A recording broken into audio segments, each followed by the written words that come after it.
The day in my life, this is Chloe Arangin. Nag-vlog pa siya kay karon pa siya nakamata. For this baby guys.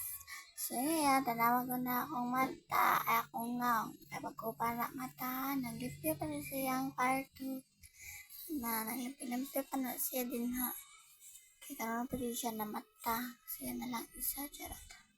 Yan, awa, nga na ay ko sa kung ana, awa pa na makeup pa, pero nga na ako pagwapa, charot lang. Nga na, kaano yan ka ba na buko? Mura siya dili kubot. Naman, pag silay na ko ana, nawagan ako bangso, gana siya magkawas-kawas. Hindi ako na nag-ipos akong buhok diha para maglamos-lamos ko din ha, para dili makbasa ako ang buhok. So, dugay kaya nakuan ang buhok, kapiting tasa.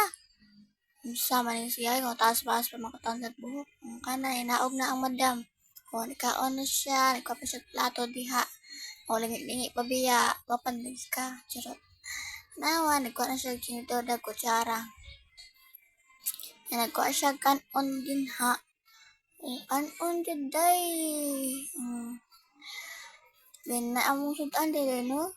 Ako gikuwara jud day sa paura kay diugan ng isda kay kuan man gud nako ganahan. Kung ganahan ra kanang kuan pinire tong isda. Kunan ako sa bara to gikuha diha pero naman na tong isda pero di ako ganahan kay wala pa sauce himo na lag man. Nalamos na ang madam diha guys ha. Go iya pa magkuuna ang kanang kanon kisa sa kasog na. Lakaw siya guys ha. Nagtapon na siya hangnaw. Nakaon siya.